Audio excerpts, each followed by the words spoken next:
কান্নার পানির দাম কত জানুনি? চোখের পানির দাম কত জানেননি?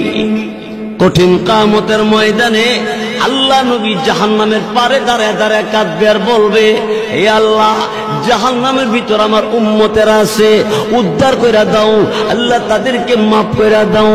আল্লাহ রাব্বুল আলামিন আমার আল্লাহ তাআলা জিবরাইল ফেরেশতাকে বলবে, জিবরাইল, আমি আল্লাহর কুদরতি দরবারে পানির পাতিল আছে, পানির পাতিল নিয়ে যাও, আমার নবীর কাছে নিয়ে দিবা। নবীকে বলবা এই পাতিলের পানিটা জাহান্নামের ভিতরে ছেড়ে দেওয়ার জন্য। রাসূলের কাছে জিবরাইল পানির পাতিল দিবে, আর জিবরাইল ফেরেশতার কাছ থেকে রাসূল পানির পাতিল পাইয়া পানিটা জাহান্নামের ভিতরে ছেড়ে দিবে। জাহান্নামের আগুন ঠান্ডা হয়ে যাবে, নিভে যাবে।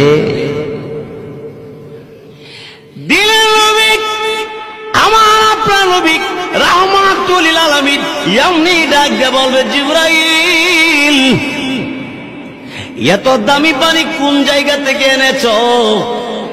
এটা কি হাউজে কাউসারের পানি না জমজম কুয়ার পানি? জিবরাইল বলবে, নবী গো, এটা হাউজে কাউসারের পানি না, জমজম কুয়ার পানি না, এটা কিসের পানি? আল্লাহ রাব্বুল আলামিন তখন ডাক দেওয়া, জিবরাইল রাই আমার নবীকে বলে দাও।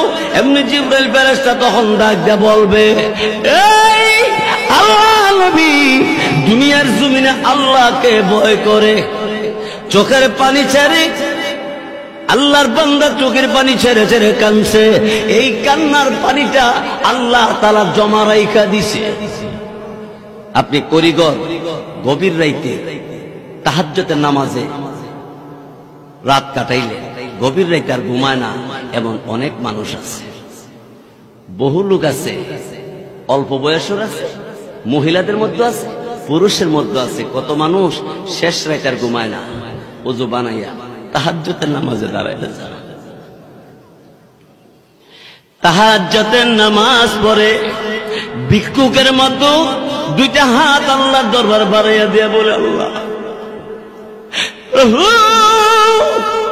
এই পরওয়ারদিগার আলম, আমি গুনাহগার, তোমার নাম গফফার, আমি নাফরমান, তোমার নাম রহমান। আমরা নাফরমান কিনা? আল্লাহর নাম রহমান।